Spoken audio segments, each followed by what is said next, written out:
దేశంలోనే ఎవ్వరు చేయనటువంటి విధంగా మేము చాలా గొప్ప కార్యక్రమం చేశాం, సారీ అని చెప్పాం అని చెప్పి సిగ్గు లేకుండా ఇక్కడ తెలుగుదేశం పార్టీ వాళ్ళు చెప్తుంటే ప్రజలకి ఇలాంటి వాళ్ళని మనం ఎన్నుకున్నామని చెప్పి వాళ్ళే తిట్టుకునే పరిస్థితి వచ్చింది. ఎందుకంటే ఈరోజు చట్టాలు చేసింది ప్రతి ఒక్కరికి రక్షణ కల్పించడానికి, కానీ ఈరోజు చట్టాల్ని ఏ విధంగా అతిక్రమించి చంద్రబాబు నాయుడు సిగ్గులేని రాజకీయాలు చేస్తున్నాడో మనం కల్లారా చూస్తున్నాం. ఇదే చంద్రబాబు నాయుడు శుక్రవారం రోజు అసెంబ్లీ లోపల ఏం మాట్లాడాడో ఒకసారి మీరు రివైండ్ చేసుకొని చూస్తే అసలు దేశం మొత్తం కూడా లా అండ్ ఆర్డర్ శాంతి భద్రతల్ని ఎలా సక్రమంగా పెట్టి పరిపాలించాలో తనని చూసి నేర్చుకోవాలన్నట్టుగా అసెంబ్లీలో స్పీచ్లు ఇచ్చాడు. ఆ నెక్స్ట్ డే అంటే 24 గంటలు కూడా పూర్తి కాకముందే తన ఎంపీ, తన ఎమ్మెల్యే, తన ఎమ్మెల్సీ ఒక ఐపీఎస్ ఆఫీసర్ని ఏ విధంగా నడి రోడ్డులో 3 గంటలు నిర్బంధించి దుర్భాషలాడి ఆయన్ని కొట్టబోతే ఆయన గన్మెన్ అడ్డం వస్తే అతన్ని కూడా తోసేసిన పరిస్థితులు మనం కళ్ళారా చూసాం. ఈరోజు నేను ఒకటే అడుగుతున్నాను, జగన్మోహన్ రెడ్డి గారితో పోల్చుకుంటున్నారు. మేము సారీ అయినా చెప్పాం, జగన్మోహన్ రెడ్డి గారు చెప్పలేదని. జగన్మోహన్ రెడ్డి గారు జేసీ దివాకర్ ట్రావెల్స్ వల్ల 10 మంది చనిపోతే వాళ్ళని పరామర్శించడానికి వచ్చారు. అక్కడ మీరు పోస్ట్ మార్టం రిపోర్ట్లు అయినాయి కాదు అంటూ నివేదికల్ని తారుమారు చేయాలని, ఆ కుటుంబాలకి నష్టం చేయాలనుకుంటే ఆ రోజు నిలదీశాడు కలెక్టర్ని. తప్పు చేసి ఆ కుటుంబాలకి నష్టం చేయొద్దు అంటే అదేదో పెద్ద తప్పు, ఐఏఎస్ ఆఫీసర్ని నిలదీయడం కరెక్ట్ కాదు అని చెప్పి ఆ యొక్క యూనియన్ హడావిడిగా మీటింగ్ పెట్టి ఖండించడం, చంద్రబాబు నాయుడు గారికి ఒక రిప్రజెంటేషన్ ఇవ్వడం చూస్తే ఆ డ్రామా ఏంటో మనకు అర్థమవుతుంది. ఈరోజు కళ్ళ ముందు ఒక ఆఫీసర్ని మీరు నిలదీయాల్సిన అవసరం ఏముంది? నిజంగా ఆయన తప్పు చేస్తే మీరు అధికారంలో ఉన్నారు, మీ మంత్రి గారికి ఒక రిప్రజెంటేషన్ ఇవ్వండి, లేదా మీ ముఖ్యమంత్రి గారికి ఒక రిప్రజెంటేషన్ ఇవ్వండి. అంతేగాని అడ్డం వచ్చిన వాళ్ళని కొట్టడం, వాళ్ళని దుర్భాషలాడటం ఎంతవరకు సమంజసం అని నేను అడుగుతున్నాను. ఈరోజు అక్కడ జరిగిన ఇష్యూస్ చూస్తే చాలా హాస్యాస్పదంగా ఉంది. ఎమ్మెల్సీ బుద్ధా వెంకన్న గారు కాల్ మనీ సెక్స్ ర్యాకెట్లో డబ్బులు సంపాదించి పార్టీ ఫండ్ పేరుతో 3 కోట్లు చిన్నబాబు లోకేష్కి ఇచ్చి ఎమ్మెల్సీని కొనుక్కొని నేను ప్రజాప్రతినిధిని, నాకు సమాధానం చెప్పరా అని చెప్పి అడుగుతుంటే నిజంగా దేంతో నవ్వాలో అర్థం కావట్లేదు అధికారులకి.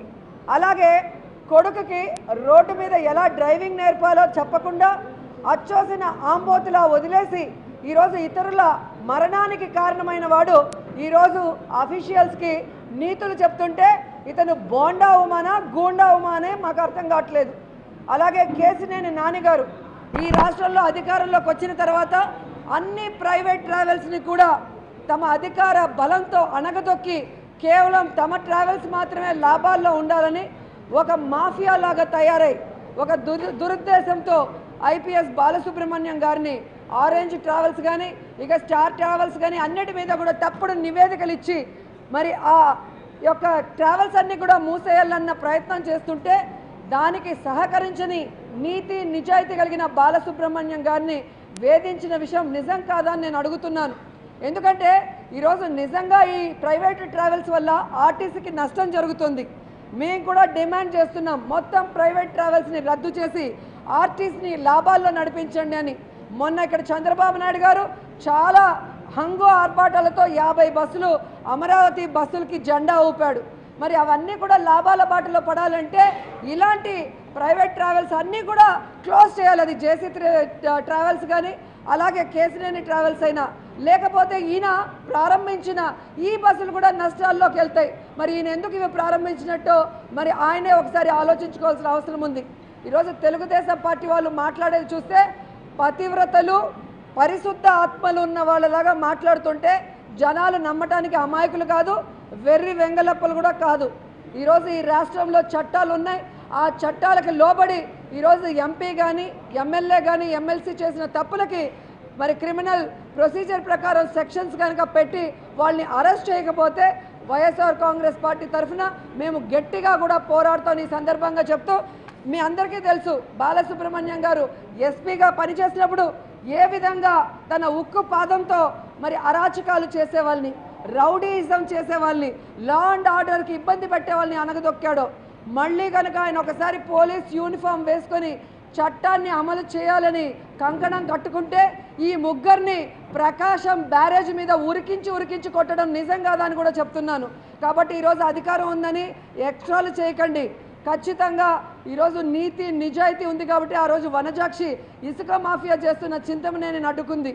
ఆవిడ్ని సెటిల్మెంట్ చేయటం వల్లే ఈరోజు ఈ తెలుగుదేశం గూండాలకి ఇంత ధైర్యం వచ్చింది. ఆ రోజే కనుక చంద్రబాబు నాయుడు పులి స్టాప్ పెట్టుంటే ఈరోజు బాలసుబ్రహ్మణ్యం గారిని ఈ విధంగా హ్యూమిలేట్ చేసేవాళ్ళు కాదు, డీటైన్ చేసేవాళ్ళు కాదు, ఆయన గన్మెన్ని కొట్టేవాళ్ళు కాదు. అండ్ ఇంకొకటి, చంద్రబాబు నాయుడు ఏదైతే ఈ రాజధానిని ప్రపంచ పటంలో పెట్టాలనుకున్నాడో ఇక్కడ రౌడీజానికి మరి కేర్ ఆఫ్ అడ్రస్గా చేస్తే ఎలా వస్తారు, గౌరవం ఎలా పెరుగుతుందని ప్రశ్నిస్తున్నాను. ఈరోజు ప్రతి ఒక్కరు ఇక్కడికి వచ్చి సెటిల్ అవ్వాలి అంటే ఈ విజయవాడలో ఉన్న ఈ రౌడీల్ని మీరు కేసులు పెట్టి తప్పు చేసిన వాళ్ళని జైలుకు పంపించినప్పుడే మీ మీద నమ్మకంతో ఉద్యోగస్తులు కానీ ప్రజలు కానీ ప్రజాప్రతినిధులు కూడా ఈ రాజధానిలో ఇల్లు కొనుక్కొని ఇక్కడ ఉండడానికి అవకాశం ఉంటుంది. కానీ ఇలా మీరు గూండాల్ని ప్రోత్సహిస్తే ఖచ్చితంగా ఎవరు వచ్చే పరిస్థితి లేదు. కాబట్టి చంద్రబాబు నాయుడు వాళ్ళ మీద కేసులు పెడతాడా లేదా వాళ్ళు చేసిన తప్పులకి వాళ్ళు చేసిన గూండాయిజానికి బాధ్యత వహించి రాజీనామా చేస్తారని డిమాండ్ చేస్తున్నాం. అండ్ ఫైనల్గా ఈరోజు ఐపీఎస్ ఆఫీసర్ ఎవరైతే ఉన్నారో బాలసుబ్రహ్మణ్యం గారికి సారీ చెప్తే సరిపోతుంది అంటున్నారు. ఆయనని ఇబ్బంది పెట్టిన దానికి సారీ చెప్పొచ్చు, కానీ ఆయన విధులకు ఆటంకం కలిగించి తప్పుడు నివేదికలు ఇవ్వమని చెప్పి ఆయనని నిర్బంధించినందుకు క్రిమినల్ కేసులు నమోదు చేయాలి. అలాగే ఆయన్ని కాపాడటానికి ముందుకొచ్చిన గన్మెన్ని తోసేస్తే కనీసం ఆ గన్మెన్కి సారీ కూడా చెప్పలేదు ఈ ముగ్గురు. అంటే గన్మెన్లకి ఆత్మగౌరవం లేదా, వాళ్ళు మనుషులు కారా, వాళ్ళకి మనసు లేదా అని నేను అడుగుతున్నాను. కాబట్టి అతని కాళ్ళు కూడా పట్టుకొని ఈ కేసీనాయని, బోండా ఉమ్మ, అలాగే బుద్ధా వెంకన్న సారీ చెప్పడమే కాకుండా వాళ్ళు చేసిన తప్పులకి సరెండర్ అవ్వాలని కూడా వాళ్ళని హెచ్చరిస్తున్నాను.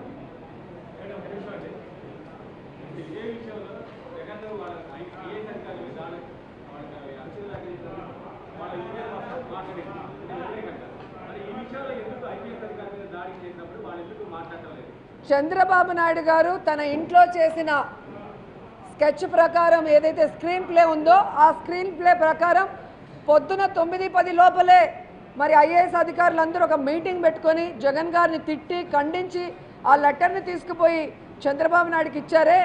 మరి ఈరోజు ఐపీఎస్ ఆఫీసర్లకు జరిగినప్పుడు మీరు ఎందుకు సంఘీభావం తెలియజేయలేదు? అలాగే ఐపీఎస్ ఆఫీసర్ల సంఘం లేదా? మరి ఇంత ఘోరం జరుగుతుంటే వాళ్ళు ఎందుకు దాని మీద మాట్లాడలేదు, దాన్ని ఎందుకు ఖండించలేదు? అంటే వాళ్ళకి చంద్రబాబు నాయుడు దగ్గర నుంచి స్క్రీన్ ప్లే స్క్రిప్ట్ రాలేదు కాబట్టి ఖండించలేదు అనేది కూడా మనం తెలుసుకోవాల్సిన అవసరం ఉంది. ఎందుకంటే ఈరోజు డిఐజీ సిగ్గుపడాల్సిన రోజు. ఒక మహిళా ఎమ్మెల్యే మహిళా సాధికారత సదస్సుకు వస్తుంటే ఏదో చేస్తుందని ఎక్కడో సోషల్ మీడియాలో ఏదో చూశానని చెప్పి ఆ అమ్మాయిని కిడ్నాప్ చేసి కొట్టించి హ్యూమిలేట్ చేశారే. మరి మీ కళ్ళ ముందర ఒక ఐపీఎస్ ఆఫీసర్ని కొట్టినంత పనిచేసి గన్మెన్ని మరి దాడి చేస్తే మీరేం చేస్తున్నారు? అంటే మీరు పర్మనెంట్గా లేరు కాబట్టి ఆ పర్మనెంట్ అయ్యేదానికి చంద్రబాబు నాయుడు గారి మెప్పు కోసం వైఎస్ఆర్ కాంగ్రెస్ పార్టీ నాయకుల్ని, కార్యకర్తల్ని, అలాగే అమాయక ప్రజల మీద కేసులు పెట్టి వాళ్ళని ఇబ్బంది పెట్టి చంద్రబాబు నాయుడు గారి దగ్గర మార్కులు కొట్టడానికి పనికొస్తారు. కానీ ఈరోజు లా అండ్ ఆర్డర్ కంట్రోల్ చేయడానికి మీరు పనికిరారు అనేది మీరు ఒప్పుకున్నారు, అది చంద్రబాబు నాయుడు కూడా ఒప్పుకున్నాడు. కాబట్టి 9 నెలలు అవుతున్నా మిమ్మల్ని ఇంకా పర్మనెంట్ చేయలేదంటే ఇంకొకరైతే రాజీనామా చేసి వెళ్ళిపోతారు, కానీ ఇలా అవమానాలు భరిస్తూ ఉండరు అనేది తెలుసుకోవాలి డిఐజీ గారు.